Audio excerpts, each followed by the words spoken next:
በስመ አብ ወወልድ ወመንፈስ ቅዱስ አሐዱ አምላክ ዘላለም ሥላሴ የእግዚአብሔር ልጆች እንዴት አደራችሁ?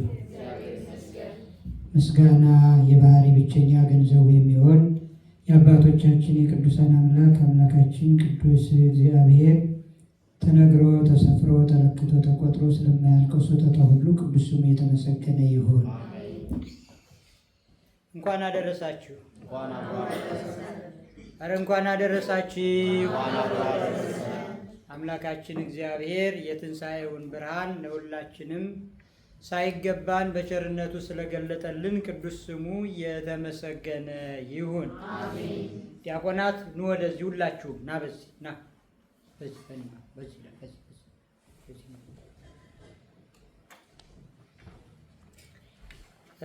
እንግዲህ እንደተለመደው ያለችን ሰዓት ጥቂት ናት። በዚህ በትንሿ ደቂቃ ያሉትን ነገሮች ቶሎ ለማቻቻል ጥረት እናደርጋለን።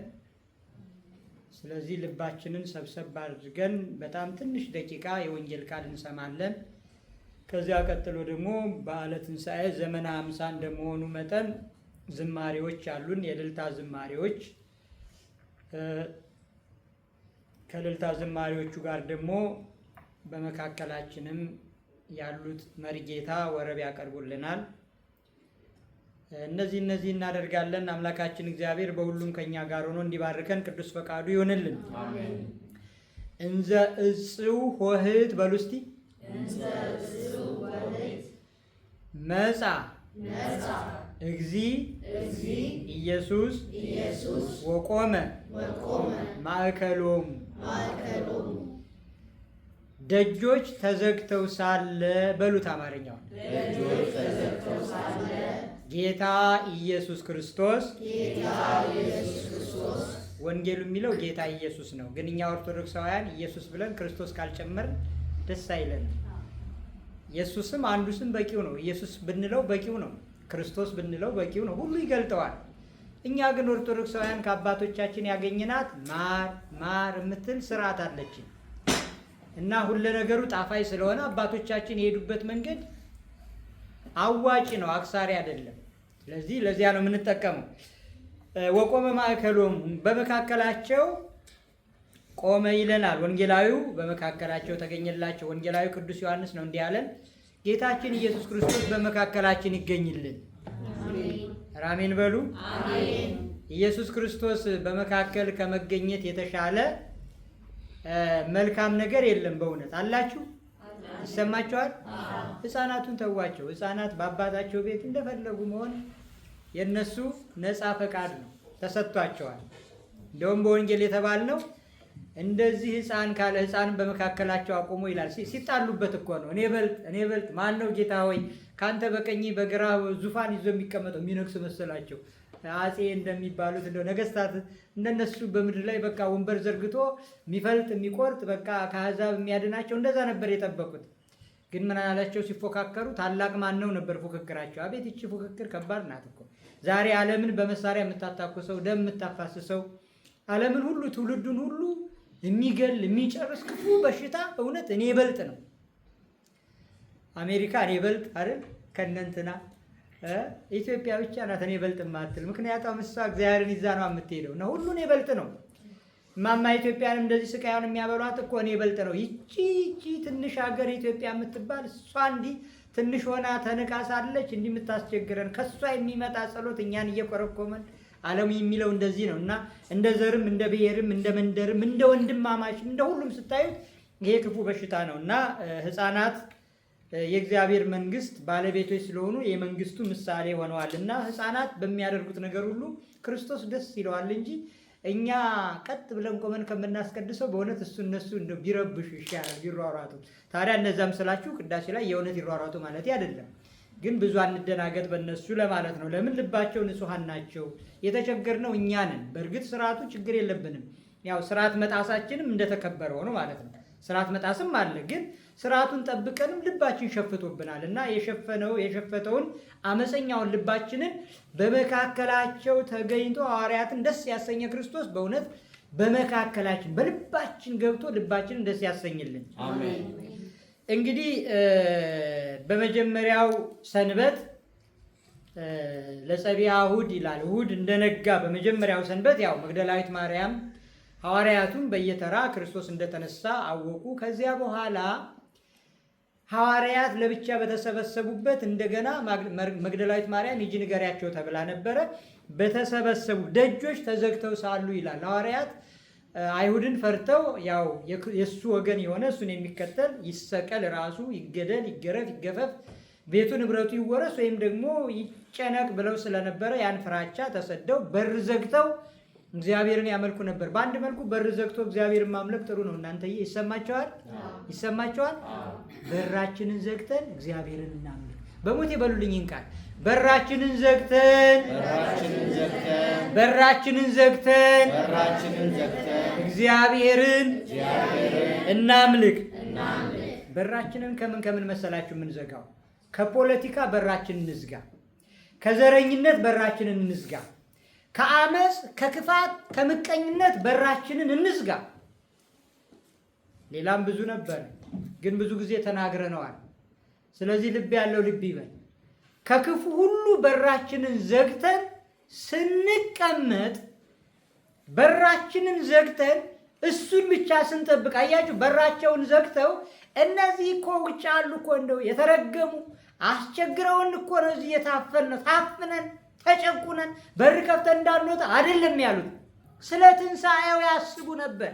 ስለ ትንሣኤው ጌታ ስለደረሰበት መከራ፣ ስለ ሕማሙ አምላክ ሆኖ ሳለ እንደ ሰው፣ ቅዱስ ሆኖ ሳለ እንደ ኃጢአተኛ መሰቀሉን፣ መከራ መስቀል መያዙን ያንን ያስቡ ነበረ። እሱን ሲያስቡ በመካከላቸው ተገኘላቸው። የሁላችሁ በራችንንማ እኛም እኮ እንዘጋለን።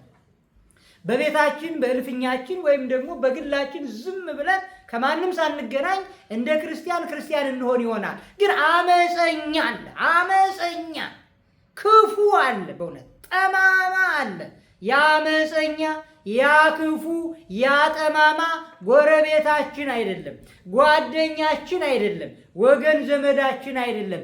እኛ ውስጥ ያለ ልባችን ነው። ልባችን አመፀኛ ስለሆነ እኛ በር ዘግተን ይሄዳል።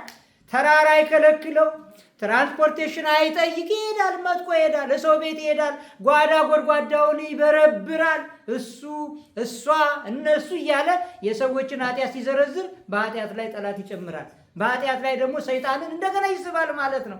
እንደዚህ ሳይሆን ሐዋርያት ግን ክርስቶስን በራቸውን ዘግተው ይጠብቁት ስለነበረ፣ ስለ ሕማሙ ስለ መከራው ያስቡ ስለነበረ በመካከላቸው ተገኘላቸው። እንደ ድካማችን እንደ ስንፍናችን ሳይሆን እንደ አቅማችን በራችንን ዘግተን የሰውን ስንፍናና ድካም ሳንቆጥር የራሳችንን ድካምና ስንፍና እየቆጠር እግዚአብሔር ወይ አለማመኔን እርዳው፣ እንደ ምሕረት እንደ ቸርነት ነው እንጂ እንደ እኔ አይደለም፣ እኔ ጽድቅ የለኝም እያል ራሳችንን እየወቀስ ሰው ፊት አይደለም በክርስቶስ ፊት በምንመረከክባት በዚያች በደገኛ በቅድስት ሰዓት በጸሎት ሰዓት ብንችል ዘለላ እንባ ጠብ እያደረግን እንደገና ደግሞ እንባ አልመጣ ካለ እንባ በእኛ ፈቃድ አይመጣም። ምናልባት ሴቶች የዚህ ችግር የለባችሁም፣ የተፈጥሮ ጸጋችሁ ስለሆነ አስመስላችሁም ዋሽታችሁም እሱ ማልቀስ ትችሉበታላችሁ። አጠቃላይ ያለውን ስጦታችሁን ነው የተናገርኩት እንጂ እናንተን ሌላ ወንዶችን እኛን ሌላ ማለት አይደለም። ያም ሆነ ግን እውነተኛው እንባ ላላት ለሴቷም እንኳ ቢሆን እውነተኛው እንባ እግዚአብሔር ካልፈቀደ አይመጣም። እግዚአብሔር ግን እውነተኛውን እንባ እንዲሰጥ ማዘን ያስፈልጋል። ይሰማቸዋል? ይሰማቸዋል? ማዘን ማለት ነገረ መስቀሉን ማሰብ ማለት ነው። ማዘን ማለት ነገረ ቅዱሳንን ማሰብ ማለት ነው። ማዘን ማለት ሀብቴ ንብረቴ ወገኔ ዘመዴ ሞተብኝ፣ ሀብቴ ንብረቴ ገንዘቤን አጣው ማለት አይደለም። ጤናዬን አጣው፣ ተቸገርኩ፣ ትዳር አጣው፣ እንዲህ አጣው የለኝም በማለት ሳይሆን መስቀሉን በማሰብ ግፋ ሰማዕታትን ሰማዕታት ስለ ክርስቶስ ሲሉ የተቀበሉትን መከራ በማሰብ ስናዝን የኛ ኃጢአት ትዝ ይለናል። እነሱ በቅድስና ጌታዬ ለእኔ እንዲሆነልኝ ቅዱሳን ደግሞ ተከተሉት፣ እኔ ግን አሁንም በኃጢአት አሳዝነዋለሁ። ከሰቀሉት አይሁድ ከሰቃላያን ክርስቶስ ጋር አብሬ እየወጋሁት ነው።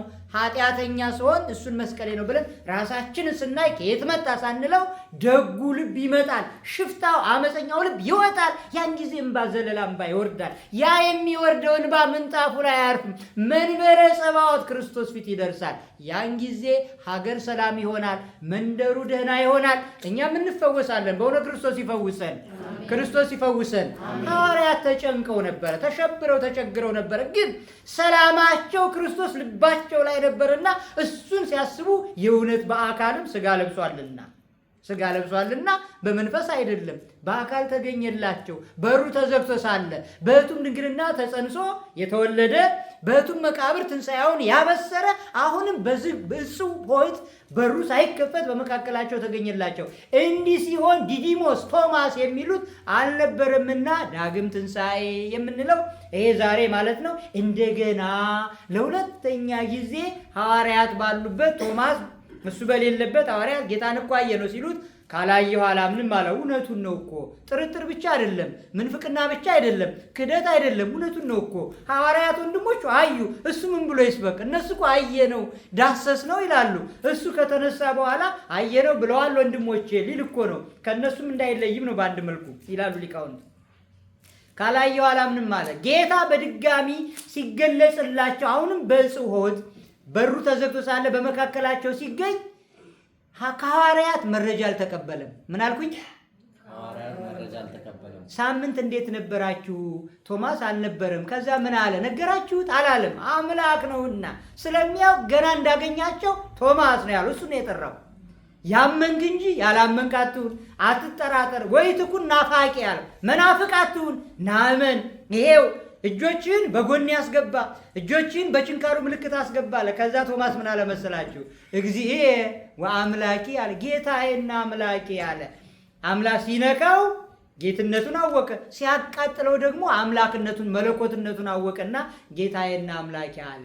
ዛሬ እኛ መከራው ፈተናው በእርግጥ በትክክል እኛን ጉሮሯችንን እስካላነቀን ድረስ እኛ ጋር እስካልመጣ ድረስ ብለን እንደ ቀልድ የምናየው እኛ ጋር መጥቶ ጌታ አምላኬ ከማለታችን በፊት እንደ ሌሎቹ ሐዋርያት ባናየውም ባንዳስሰውም አምነን እዛ የሆነው እዚህ ሆነ ማለት ነው ብለን ችግር ወደኛ እንዳይቀርብ ባለንበት ሁኔታ እግዚአብሔርን ይቅር በለኝ እንድንለው እግዚአብሔር ይርዳን። ለሐዋርያት በመካከላቸው ተገኝቶ ባለመኖሩ ምክንያት ሳያምን የነበረውን ቶማስንም ደግሞ የኛ አባት አያዳላም እኮ እሱ ፍቅር እኮ ነው። ለምን እሱ ሳያየኛልና እሱ ባለበት እንደገና ተገለጠ። ከኛ መካከል እኔ ምስኪን፣ እኔ ሰው አልባ፣ እኔ ችግረኛ፣ እኔ የተጨነቅ ወገን ዘመድ የሌለኝ፣ እኔ ጥራለሁ ከፍ የለም በቃ ለውጥ የለም ለሚሉ ሰዎች የትልቅ ምስክር ነው፣ ምልክት ነው። ለእናንተም እኔ አለዋችሁ ሲል ነው። ቶማስ እኔ አላየውም ካላየው አላምንም አለ። ለሱም ተገለጠለት። ይኸውላችሁ ክርስቶስ ወደዚህ ዓለም የመጣው እግዚአብሔር የተገለጠው ለአንድ ነፍስ ነው፣ ለአንዲት በግ ነው። 99 ነገደ መላእክት በሰማይ ሳሉ አንዷ በግ አዳምና ዘሩ ብትጠፋበት እሷን ፍለጋ መጣ። አንዳችን ስንጨነቅ ሰዎች፣ ሌሎች ወገኖች፣ ሌሎች ፍጥረታት፣ ሌሎች ነገሮች ሁሉ ሊያድሙብን ይችላሉ። ጊዜ ሊጎልብን ይችላል። ቀን ሊጨልምብን ይችላል። የጠበቅነው የፈለግነው ነገር እንዳልሆነ ሊሆን ይችላል። ሊበላሽ ይችላል። እግዚአብሔር ግን አይረሳምና ይመጣል በሰዓቷ። እሱ ሲመጣ ደግሞ ይሰማቸዋል። ሐዋርያት በዝግ ቤት ሲገኝላቸው ምን አሉ መሰላችሁ? ተፈስሑ እንዘሪው፣ ጌታን ባዩ ጊዜ ተፈስሑ። ያን ጊዜ ጌታ ወደ ልባችን ሲመጣ ደስታ ይፈስልናል። እግዚአብሔር በቸርነቱ ወደኛ ይምጣልን። እግዚአብሔር በቸርነቱ ወደማማ ኢትዮጵያ ይምጣላት። እግዚአብሔር በቸርነቱ ወደ ተጨነቁት ይምጣላቸው። ወደ ተቸገሩት ይሂድላቸው። በእስር ቤት ሆነው የሰው ያለ፣ የጊዜ ያለ፣ የወገን ያለ፣ የዘመድ ያለ፣ የፍት ያለ እያሉ ለሚጨነቁ ሁሉ እግዚአብሔር ይድረስላቸው። በአልጋ ቁራኛ በደዌ ዳኛ ተይዘው የሚማቅቁትን ሁሉ እግዚአብሔር ይምጣላቸው። ቢሰሩ አይሞላ፣ ቢሄዱ አያልቅ፣ እንደው ቢደክሙ ድካም ብቻ የሆነባቸውን ሰዎች እግዚአብሔር በረድኤት ይምጣላቸው።